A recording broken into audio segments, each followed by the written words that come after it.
మాది ఆలగడ్డ నియోజకవర్గం అండి. మా ఆలగడ్డ నియోజకవర్గం ఎమ్మెల్యే భూమా అఖిలప్రియ గారి అండదండలతో నేను టీడీపీ పార్టీలో లీడర్గా ఉన్నాను. సో ఇప్పుడు నా సమస్య మీడియా ముఖంగా తెలియజేయడం ఏమనగా, మీడియా మిత్రులకు అందరికీ హృదయపూర్వక వందనాలండి. నా సమస్యను తెలియజేసుకోవడానికి మీరందరూ నాకు సపోర్ట్గా ఉండడం వలన ఈరోజు నా సమస్యను మీ మీడియా ముందర తెలియజేస్తే నాకు న్యాయం జరుగుతుందనే విధానంతో నేను మీ ముందర నా సమస్యను తెలియపరుస్తున్నాను. అసలు సమస్య ఏంటంటే, నంద్యాల నియోజకవర్గంలో రైతు నగరంలో నాకు 110 survey number 55 survey number document number వచ్చేసి 75/1956లో నాకు ఒక డాక్యుమెంట్ ఉందండి. ఆ డాక్యుమెంట్ ప్రకారము డాక్టర్ మధుమణి నర్సింగ్ హోమ్ అనే ఉంది కదండి, డాక్టర్ మధుసూదన్ రావు వచ్చేసి నా పొలాన్ని కబ్జా చేశారు. నా పొలాన్ని కబ్జా చేసి ఆ రోజు వైసీపీ కార్యకర్తలు అయినటువంటి డాక్టర్ మధుసూదన్ రావు, అతని బామర్ది బుగ్గరపు నాగరాజు అనేసి వాళ్ళ బామర్ది అంటే వీళ్ళందరూ కలిసి నా ల్యాండ్ను కబ్జా చేసి డాక్యుమెంట్ని క్రియేట్ చేసుకొని, ఆ రోజు నేను ఎంఆర్ఓ ఆఫీస్ చుట్టూ తిరిగితే మీరు వైసీపీ కార్యకర్తలా టీడీపీ కార్యకర్తలా అని అడిగారు. ఒకవేళ మీరు వైసీపీ కార్యకర్తలు అయితే మీ లోకల్ ఎమ్మెల్యేతో మీరు వైసీపీ కార్యకర్తనని ఒక లెటర్ తీసుకొని రండి, అప్పుడు మీ సమస్యకు మేము పరిష్కరిస్తాము అని చెప్పారు. అంటే ఆ రోజు మేము ఏ పార్టీలో లేమండి. మాకు అప్పట్లో రాజకీయము మాకు అనవసరము, మేము రాజకీయంలో లేము. కానీ ఇప్పుడు చూస్తే మాత్రం మీరు వైసీపీ పార్టీలో ఉంటేనే మీకు మేము ఆన్లైన్లో కానీ మీ సమస్యకు సాల్వ్ కానీ చేస్తానని అప్పటి డిప్యూటీ తహసీల్దార్ రమాదేవి గారు, శ్రీనివాస్ గారు చెప్పడం జరిగింది. అయితే రమాదేవి డిప్యూటీ తహసీల్దారు డాక్టర్ మధుసూదన్ గారితో చేతులు కలిపి 50 లక్షల రూపాయల లంచం తీసుకొని వాళ్ళకు ఎలాంటి డాక్యుమెంట్ లేదు, వితౌట్ డాక్యుమెంట్ ఏమీ లేకుండా కానీ పొజిషన్లో ROR కేసు నడుస్తున్నప్పుడు పొజిషన్లో ఉన్నట్టు ఒక డాక్యుమెంట్ ఇచ్చారండి. ఒక ఎండార్స్మెంట్ కాపీ ఇచ్చాడు. ఆ కాపీని తీసుకొని రైటర్ సుమన్ అని ఒక అబ్బాయి ఉన్నాడండి. ఆ అబ్బాయి ఆ కాపీ రమాదేవి గారు ఇచ్చారు. నేను రాశాను ఆ డాక్యుమెంటు. మా సబ్ రిజిస్టర్ సునంద గారు రిజిస్టర్ నేను చేస్తాను, నువ్వు రాయి అని చెప్తే నేను రాశాను. అక్క నాకు ఎలాంటి తెలియదు, నేను అప్పటికీ అన్నాను ఇది చేయడానికి కుదరదు, ఓన్లీ పొజిషన్ లెటర్ పెట్టుకొని డాక్యుమెంట్ చేయడానికి కుదరదు అన్నగాని మేము చూసుకుంటామని చెప్పి రమాదేవి గారు అన్నారని చెప్పేసి ఆ అబ్బాయి రికార్డు కూడా నా దగ్గర ఉంది. మీకు మీడియా ద్వారా నేను మీకు చూపిస్తాను. సో అలాంటి డాక్యుమెంట్ క్రియేట్ చేసుకొని ఎలాంటి డాక్యుమెంట్ లేకపోయినా 2002లో ఆ డాక్యుమెంట్ సవరణ డాక్యుమెంట్ అని ఒకటి క్రియేట్ చేసుకున్నారు. సబ్ రిజిస్టర్ ఆఫీస్లో అయితేనేమి, ఎంఆర్ఓ ఆఫీస్లో అయితేనేమి వీళ్ళ అరాచకాలు మామూలుగా లేవు. ఒక ఆడపిల్లనని కూడా అనుకోకుండా నా పైన కేసులు పెట్టారు. ఆ రోజు ఏంటి ఇలా జరుగుతుందని చెప్పి నేను ఎస్పీ గారికి చెప్పాను, కలెక్టర్ గారికి చెప్పాను, జేసీ గారికి చెప్పాను, లోకల్ ఎమ్మెల్యే గారికి చెప్పాను. ఎవరికి చెప్పినా నా సమస్యను పట్టించుకోలేదు. అయితే ఎమ్మెల్యే రవి గారు డాక్టర్ మధుసూదన్ రావుకి ఏం చేశారంటే, ఎస్పీ ఆఫీస్ అప్పుడు రఘువీరారెడ్డి ఎస్పీ గారు ఉన్నారు, ఎస్పీ ఆఫీస్కి తీసుకెళ్ళడం, గంటల కొద్ది వాళ్ళు మాట్లాడుకోవడం. మేము ఏదైనా అర్జీ పెట్టుకోవాలని వెళ్తే స్పందనలో అర్జీ ఇస్తే మా కాపీలు తీసుకునే వాళ్ళు కాదు. అదే మధుసూదన్ రావు వెళ్తే మాత్రం రవి గారు ఎమ్మెల్యే మాజీ ఎమ్మెల్యే శిల్పా రవి గారు వెళ్ళి గంటల కొద్దీ రఘువీరారెడ్డిని లోపల కూర్చోపెట్టుకొని మేనేజ్ చేసుకోవడము, మా పైన కేసులు పెట్టడం, ఇన్స్పెక్టర్తో తాలూకా పోలీస్ స్టేషన్లో ట్రెస్పాస్ కేసులు పెట్టడం, చాలా ఇబ్బందికరంగా నన్ను ఇది చేశారు. కానీ ఇప్పుడు నేనేమడుతున్నా అంటే, అతనికి ఎక్కడి నుంచి వచ్చింది అసలు ల్యాండ్? అతనే కాదండి, తోట వాళ్ళు కూడా ఉన్నారు ఇక్కడ. తోట పార్థసారథి అని వీళ్ళు కూడా ఉన్నారు 55 సర్వే నెంబర్లో. అసలు వీళ్ళందరికీ ల్యాండ్స్ ఎక్కడి నుంచి వచ్చాయి? మా అబ్బాలకు 1956లో డాక్యుమెంట్ ఉంది. ఆ డాక్యుమెంట్ ప్రకారం మా అబ్బాయిల వాళ్ళు ఏమైనా అమ్మారా? అమ్మినట్టు చూపించండి అని అడుగుతున్నా. ఎక్కడి నుంచి అమ్మలేదు. సరే మీకు ఎలా వచ్చింది అంటే సుబ్బారావు దగ్గర నుంచి వచ్చింది అంటారు. మరి ఆ సుబ్బారావుకి ఎట్లా వచ్చింది అంటే గూటం వెంకటేశ్వర్ల దగ్గర వచ్చిందంటారు. ఆ వెంకటేశ్వర్లకి ఎట్లా వచ్చిందంటే లింక్ ఉండదు. ఇలా ఎన్నో డాక్యుమెంట్లు క్రియేట్ చేసుకున్నారండి. మొన్న నేను తిరుగుతున్నప్పుడే డాక్యుమెంట్ క్రియేట్ చేసుకున్నారండి. కావాలంటే మీకు ఆ డాక్యుమెంట్ కూడా చూపిస్తాను. మీరు కూడా ఆ మీడియా ద్వారా ఆ డాక్యుమెంట్ చెల్లుతుందో చెల్లదో ఇలా చేసుకుంటే, ఇప్పుడు నా పేరు మీద నేనే డాక్యుమెంట్ చేస్తే చెల్లుతుందా అండి? నాకు ఎవరైనా చేయిస్తేనే కదా నాకు ఆ డాక్యుమెంట్ చెల్లేది. కానీ వాళ్ళే చేసుకున్నారు. ఇలా జరుగుతుంటే ఒకరోజు రవికుమార్ అని ఎంఆర్ఓ గారు ఉన్నారు. అతను ఆర్ఓఆర్ కేసు నడిపారండి. ఆర్ఓఆర్ కేసు నడిపితే అతను ఏమిచ్చారంటే ఆర్డర్ కాపీలో వీళ్ళు గతంలో ఎవరికి అమ్మలేదు, వీళ్ళ అనుభవం కింద పాస్బుక్లు పుట్టించుకున్నారు అని చెప్పారు. అని చెప్పడం వల్ల అతన్ని ఏం చేశారు, ఈ కేసు తేలాలంటే ముందు సర్వే పెట్టాలి అని చెప్పి రవికుమార్, అప్పటి ఎంఆర్ఓ రవికుమార్ సర్వే పెట్టించారు. సర్వే పెట్టిస్తే డాక్టర్ మధుసూదన్ గారు 1 ఎకరా 50 సెంట్లు ఎక్కువ ఉన్నాడు పొజిషన్లో. ఈ 1 ఎకరా 50 సెంట్లకు నీ దగ్గర డాక్యుమెంట్ చూపియండి అని నేను ఫైట్ చేస్తున్నా. సరే నీది అంటున్నారు, 1 ఎకరా 50 సెంట్లకు డాక్యుమెంట్ ఎక్కడి నుంచి వచ్చింది అంటే ఆ డాక్యుమెంట్ లేదు. సవర్ణ డాక్యుమెంట్ అని ఈ శ్రీనివాసులరావు అంటే ఈ ఎంఆర్ఓ మాకు ఎక్కడైతే ఫేవర్గా మేము అమ్మలేదు, ఫేవర్ అని కాదు న్యాయం చేశారు, అక్కడ రికార్డులు పరిశీలించి మాకు న్యాయం చేశారు, మేము ఎక్కడ అమ్మలేదు అనేసి. సో ఆ విధంగా మాకు చేయడం వలన అతన్ని రాత్రికి రాత్రి ట్రాన్స్ఫర్ చేసేసినారు ఈ ఇన్ఫ్లుయెన్స్ ఉపయోగించుకొని. అప్పుడు మౌర్య జేసీ మేడం గారు ఉన్నారు, ప్రశాంతి మేడం గారు జేసీ కుమార్ ఎంఆర్ఓ గారిని సర్వే చేపించొద్దని చెప్పారు. కానీ బలవంతంగా సర్వే చేపిస్తే నేను చెప్పినా కూడా మీరు వినకుండా సర్వే చేస్తారా అని చెప్పి ఎంఆర్ఓ గారిని కూడా ట్రాన్స్ఫర్ చేసి పంపించేశారు. సరే మాకు న్యాయం చేసే ప్రతి వాళ్ళను అంటే బాధితులమండి, ఆడపిల్లలు. మేము ఎన్నిసార్లు తిరుగుతామండి ఎంఆర్ఓ చుట్టూ, వాళ్ళ చుట్టూ, వీళ్ళ చుట్టూ. గత ప్రభుత్వంలో ఎంతమంది ఇబ్బంది పడినామంటే మేము అంతమంది బాధితులు, ఇలాంటి బాధితులు నా వల్ల నేనే కాదు చాలా మంది ఉన్నారు. భూ కబ్జాలకు డాక్టర్ మధుసూదను ప్రజలకు సేవ చేస్తున్నాను ముసుగులో ఇలాంటి కబ్జాలు చేసుకుంటూ ప్రజలను ఎన్నో ఇబ్బందులు పెడుతూ మేము సేవ చేస్తున్నా, నాకు వైద్య హాస్పిటల్ ఉంది, నేను సేవ చేస్తున్నా, అది ఇది అని చెప్తున్నాడు. ఆయన ఏ సేవ చేయలేదండి. ప్రజల కబ్జాలు చేస్తూ ప్రజల భూములు లాక్కుంటూ ఆ ముసుగులో ఉంటూ ఈ విధంగా మమ్మల్ని కబ్జాలు చేసుకుంటూ మళ్ళీ మేము కబ్జా చేస్తున్నామని మా పైన కేసులు పెడుతూ మా పైన అబద్ధాలు క్రియేట్ చేస్తూ నా పైన రౌడీ షీటర్ పెడతామని చెప్పడం, నన్ను బెదిరించడం, నన్ను చంపుతామనడం ఇలాంటివి చాలా చేస్తున్నారు. కానీ నేను మీడియా ద్వారా తెలియజేయడం ఏమంటే అసలు ఈ ల్యాండ్ ఎవరిది, అసలు ఈ అమ్మాయి ఎందుకు ఫైట్ చేస్తుంది, ఎంత లేందో వస్తుందా అని మీరు కూడా గ్రహించండి. ప్రతి రికార్డు నా దగ్గర ఉంది. 1956 నుంచి రికార్డు ఉంది. ఆ 56 నుంచి మాకు ఎలా వచ్చిందో కూడా నా దగ్గర రికార్డు ఉంది. మరి వాళ్ళకి ఎలా వచ్చిందో ఆ రికార్డు చూపించాలి కదండి, చూపియరు. సైట్ దగ్గరకు పోతే పోలీసు వాళ్ళు వస్తారు. అసలు సైట్ దగ్గరికి లీగల్గా ఎందుకు రావాలండి పోలీసు వాళ్ళు, నాకు అర్థం కాదు. అది లీగల్ సబ్జెక్ట్ కదా, అదేమన్నా క్రిమినల్ సబ్జెక్టా? లా అండ్ ఆర్డర్ ప్రాబ్లం ఏమన్నా ఉందో అక్కడ? మేము పోయినామంటే వస్తారు, మాకు అడ్డుపడతారు. ఒక ఆడపిల్ల కంప్లైంట్ ఇస్తారు, అతను కంప్లైంట్ ఇస్తే పోతారు. ఇప్పుడు నేను తెలియజేయడం ఏంటంటే నా ల్యాండ్కి నాకు న్యాయం జరగాలి. నాకు వైసీపీ ప్రభుత్వంలో జరగలేదు, కానీ నాకు టీడీపీ ప్రభుత్వంలో, కూటమి ప్రభుత్వంలో కంపల్సరీ న్యాయం జరుగుతుందనే నమ్మకం నాకుంది.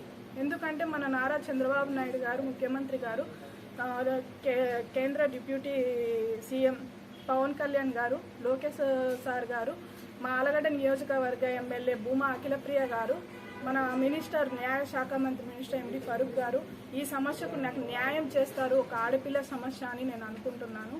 ఖచ్చితంగా నా సమస్యకు దీనికి సాల్వ్ చేసి ఇది ఎంత మటుకు రికార్డు ఏ పరంగా ఉందో పరిశీలించాలి. ఈ విధంగా నేను ఎన్నో ఇబ్బందులు పడినాను. తాలూకా స్టేషన్లో నా పేరు కేసు పెట్టినారు.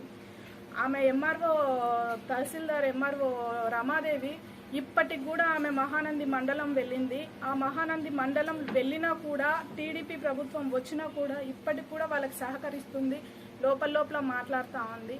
ఇట్లా ఎంతమందివి కబ్జాలు చేస్తారు, ఎంతమంది డాక్యుమెంట్స్ క్రియేట్ చేసుకుంటారు. ఒక ఆడపిల్ల అనే ఆలోచన లేకుండా కబ్జాలు చేస్తూనే ఉన్నారు, రికార్డులు చేసుకుంటూనే ఉన్నారు, ఆన్లైన్ లెక్కించుకుంటూనే ఉన్నారు. మా బాధలేమో మాకు తీరట్లేదు. ఇప్పటి చూడండి, ఇన్ని రికార్డు ఉంది, ఇంత రికార్డు ఇప్పుడు మాకు ఎలాంటి హక్కు లేకపోతే మాకు ఇన్ని రికార్డ్స్ ఎక్కడి నుంచి వస్తాయండి?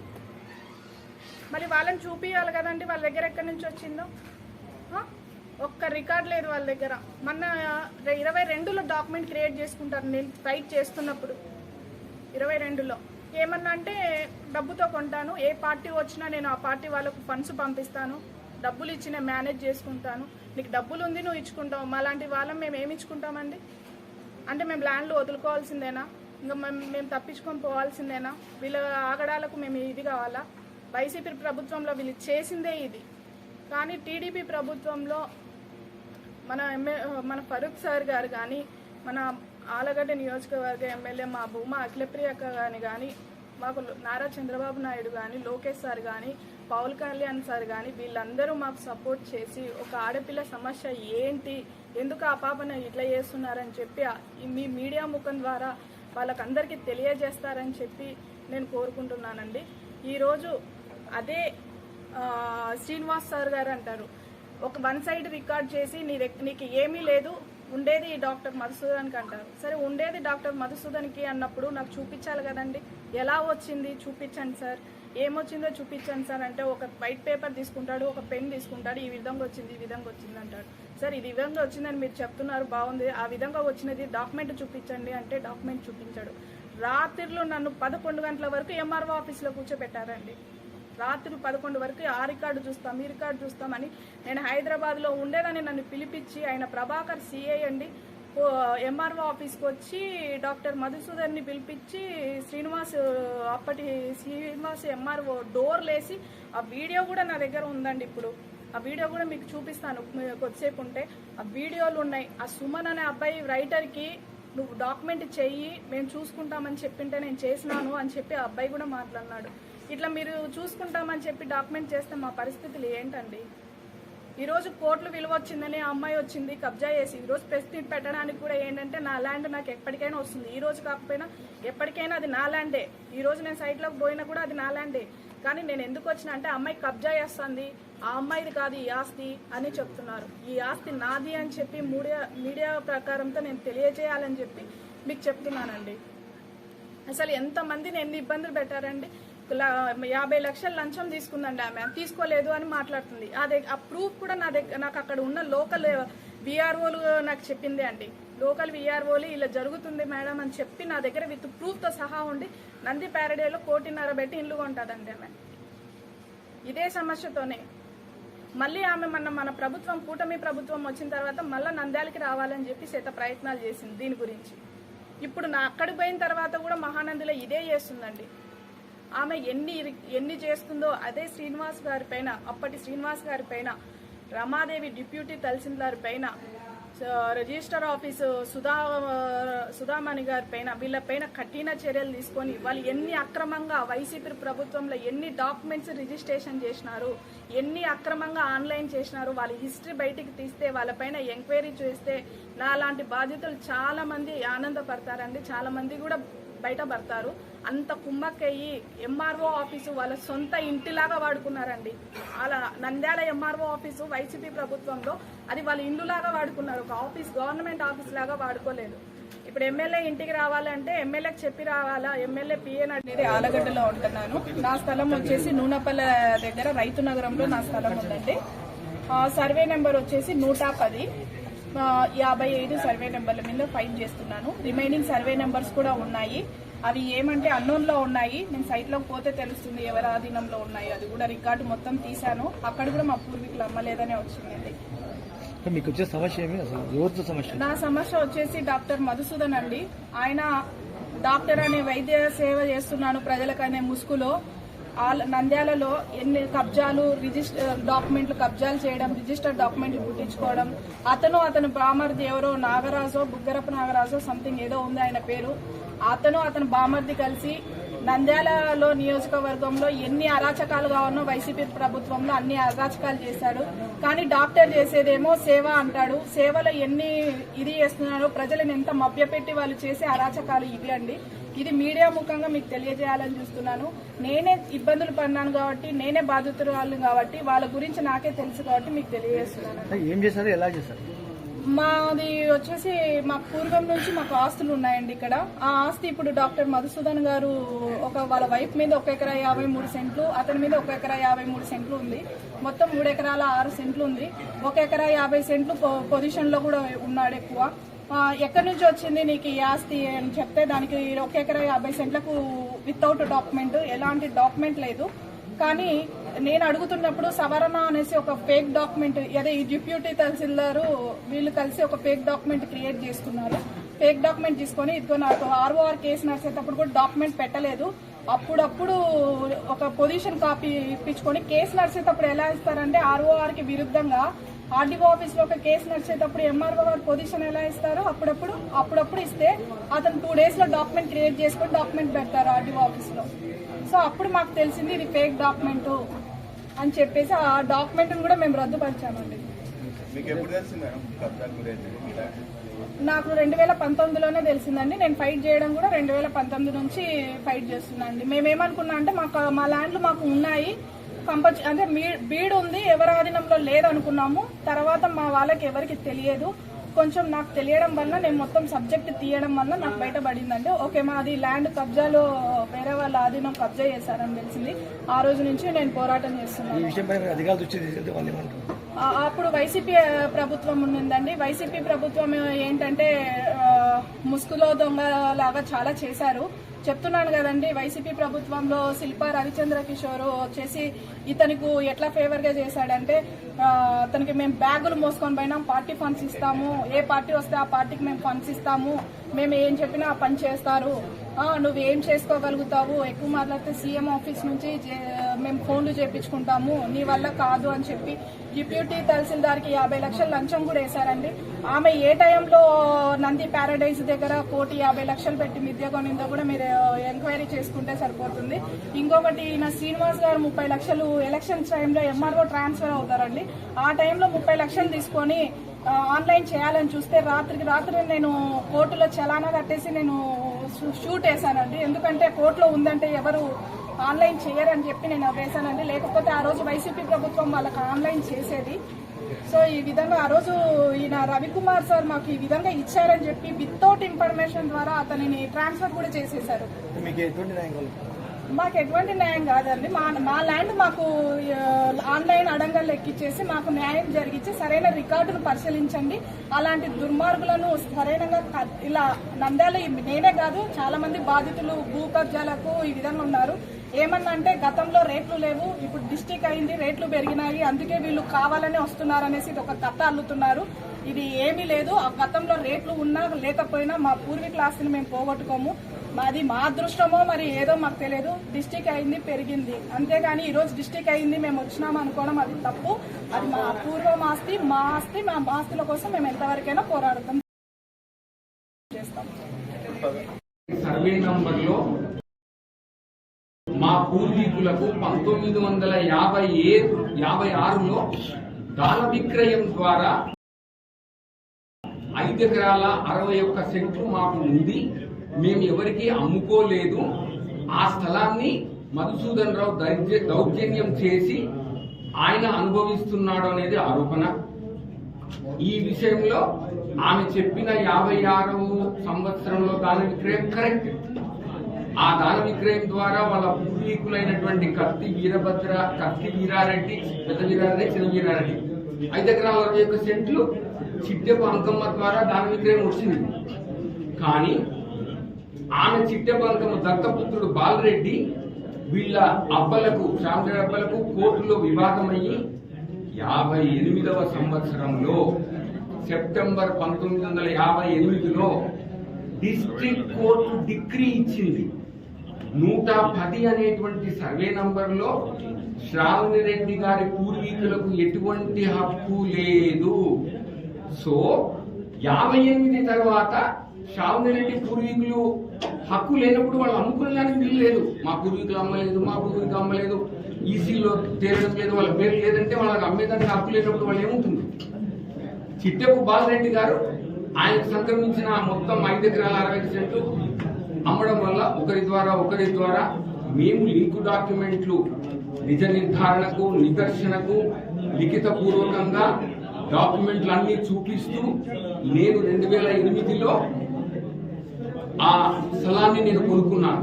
సర్వే ప్రకారం 4 ఎకరాల 2 సెంట్లు 110లో ఉంది.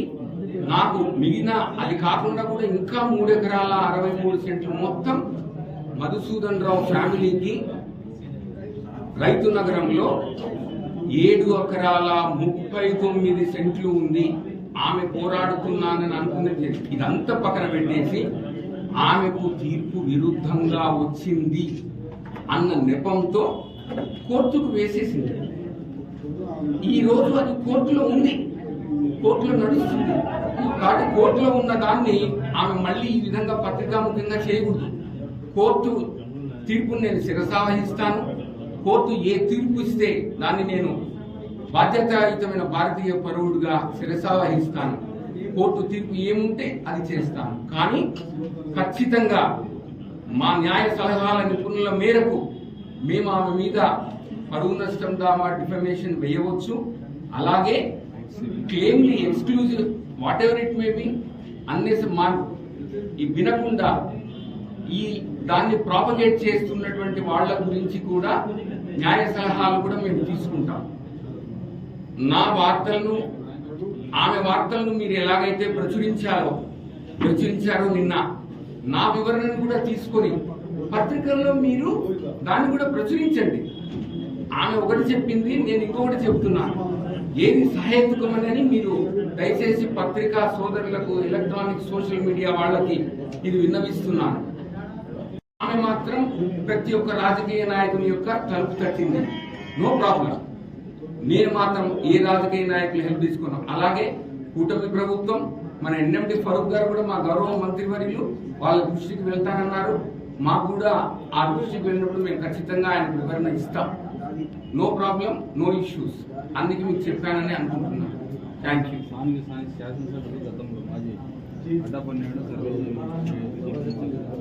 ఏమి అడ్డపడలేదు. సర్వే జరిగింది. సర్వే మ్యాప్ చూపించమంటారా? లేదు, అవాస్తవాలండి. మేము ఇప్పుడు ఆమె మాట్లాడింది అన్ని అవాస్తవాలని ప్రూవ్ చేసినప్పుడు ఆమె ఏం మాట్లాడినా అవాస్తవాలే ఉంటాయి. దీంట్లో